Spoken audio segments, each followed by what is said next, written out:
Today's talk is titled, Joy is the Secret to Resistance, to be delivered by Heather Vickery. Heather Vickery is the coordinator for congregational activism at the Unitarian Universalist Service Committee, UUSC, and she supports UU congregations and other groups that want to do their justice work more effectively and faithfully.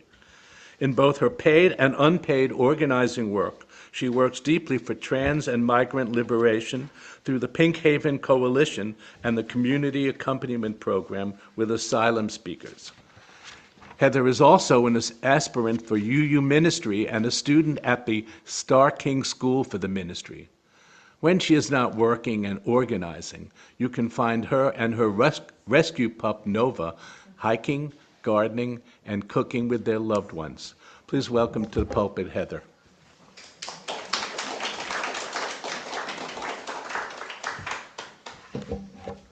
Good morning, friends. Thank you so much for inviting me to be here with you all. I'm ecstatic to be here in person. But I also just want to note that these are some difficult times we're living in right now. Our world is full of heartbreak and rage right now. It's hard not to be overwhelmed by the loss of Nicole Renee Good and Alex Preddy in Minneapolis, Keith Porter in Los Angeles, and the less known names of immigrants and other people that have been killed by ICE, and the pervading fear that more lives will be stolen by fascism. The constant attack on trans folks' right to live a full and flourishing life, and the constant threat and now reality of war coming from our blatantly authoritarian administration can make it pretty difficult to sleep at night. It feels like every day there's a new horror and nothing can ever change it. So if you're willing and able, please raise your hand if you felt despair or anguish at the state of the world in, say, the last week. Yeah. Now raise your hand if you're struggling to know what to do or how to resist that increase in fascism.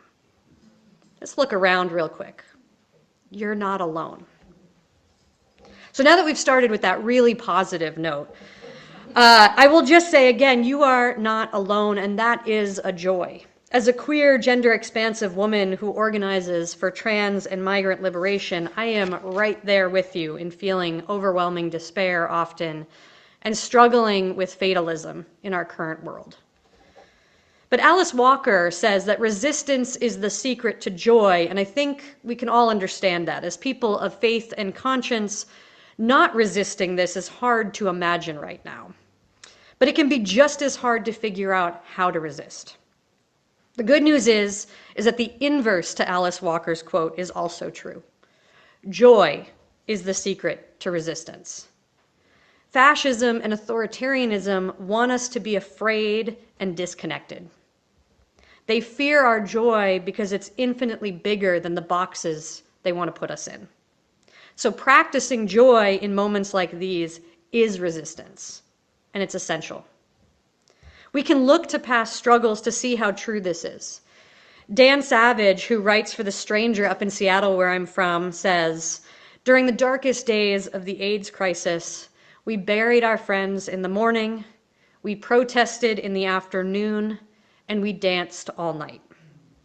The dance kept us in the fight because it was the dance we were fighting for.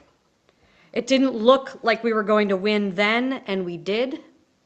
It doesn't feel like we're going to win now, but we could. Keep fighting, keep dancing." Please know that when I say practicing joy is resistance, I don't mean ignoring the reality we're in. Joy is not the same as happiness or comfort. Joy has room for grief and fear. Joy just knows that those aren't ever the only things. Joy recognizes that there can still be beauty, community, solidarity, silliness, and more, even during the toughest times. They may be harder to find, but they're even more rewarding when you do because of it. One of my favorite examples of folks already practicing and creating joy together while holding grief and fear is the work of UUSC partner Tetoa Matoa. Teitoa Matoa, based in Kiribati, is dedicated to preserving traditional cultural practices through an inclusive approach, highlighting the importance of safeguarding culture in the face of climate change and making sure that the rich heritage of their island is accessible to all, especially those with disabilities. You see, the islands of Kiribati are projected to be fully underwater in the next 20 to 30 years due to coastal erosion and water level rise. And our partners like Teitoa Matoa allow for the grief of losing the land that they've been on for millennia through no fault of their own. And they make time for the joy of music and culture and have been working with UUSC to provide instruments to community members so that that joy can be brought into the future, wherever they are. Teitoa Matoa knows that supporting their community as they face the devastating impacts of climate change, while also championing the rights of Indigenous Kiribati people living with physical and mental disabilities, is a way to practice joy. Through storytelling and music, they demand recognition, dignity, and inclusion, not just in policy, but in the very fabric of everyday society. Dr. Tanmeeth Sethi, who wrote the book Joy is My Justice, says, "I do not mean that you should accept inequality or injustice as unchangeable truths. Just the opposite. When you find your own joy and create a personal path to justice, which only you can forge, you're better able to right unfairness in the world because you've risen into your power first." And that's the key. We must find both small and large ways to rise into our power and to keep our focus on what we're struggling for, so we don't get overwhelmed by what we're struggling against. Another UUSC partner, the Pink Haven Coalition, is also practicing joy as a way to create justice. So much of the trans experience in this country right now is scary. People are receiving death threats and experiencing violent attacks while also being dehumanized and criminalized by our government. Yet the Pink Haven Coalition, which many UUs across the country are part of, and which you all have supported with your gifts to UUSC, has helped over 1,000 family units relocate to safer places and connect with welcoming and loving communities. An example of practicing joy in the toughest times was when a family let us know that they had received death threats and had been doxxed, i.e. their personal information, including their address, had been publicized. So with very short notice, we were able to connect them to folks in the new, safer city that they were fleeing to. And they decided to welcome them to their new homes with balloons, signs of love, and welcome gifts. They literally lined the driveway where they were arriving. So they knew that they not only would be safer there, but that they were loved. It may seem small, balloons, signs, but we heard back from that family that they had never felt so loved and welcomed before in their lives. Again, these acts of joy are not to be confused with toxic positivity, which would tell that family once they arrived that everything was okay, to forget about the trauma and to move on. Those welcoming trans folks fleeing unsafe states know that it will be tough even once people arrive, that their new homes won't be perfect, and that we can't fix the world for them even if we really, really want to. Instead, our practice of joy is a refusal to give up on love. It's a refusal to make ourselves or anyone else smaller out of fear. It's a refusal to be anything other than fully human with each other, even when we're struggling. Another UUSC partner that's a perfect example of this is Asylum Pride House in Philadelphia. Asylum Pride House is at the intersection of migration, LGBTQIA issues, and housing insecurity. So they got a lot going on right now. They have a 5-bedroom home where they house and support with case management queer asylum seekers from around the world. The founder and executive director of Asylum Pride House has said that after working in immigration for over 10 years, this is the worst and hardest it's been for her, the staff, and the residents to maintain hope and motivation. And that's one of the reasons why they chose community-style housing, so that queer asylum seekers can escape the isolation that's so common for that group. Previous residents also often come back to Asylum Pride House to help with tasks or just to visit with current residents and give them hope of what's possible. It isn't uncommon for the house to host community dinners with current and previous residents and staff, including queer asylum seekers from South and Central America, Asia, and Africa all together.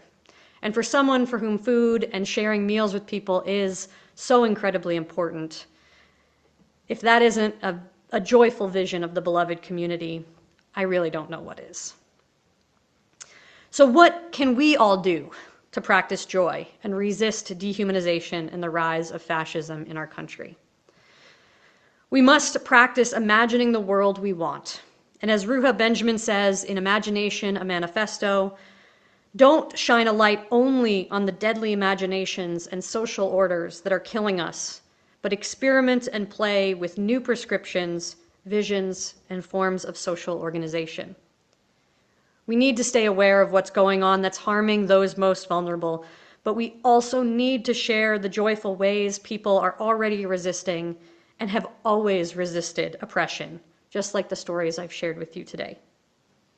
When we're together like we are today, we need to keep the vision of the world we want close, hold it together, and imagine ways we can start living into it in the here and now.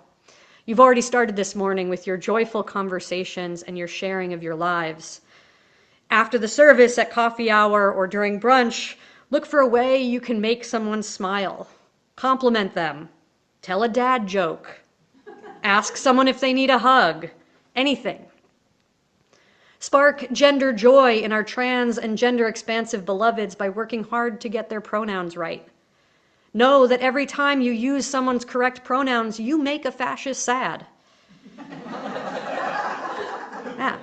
Just that is resistance, y'all. Be the person who shares their own pronouns. Mine are she, her, so that others can feel more comfortable sharing their own, and so that they know you're an accomplice and an ally. Explore your own gender expression and wear it boldly. Find ways to bring more joy into your life so that you can stay in the struggle and be the best version of yourself while you resist. As I said, as a gender expansive queer woman who organizes for trans and migrant liberation, I am often tired and angry at the world.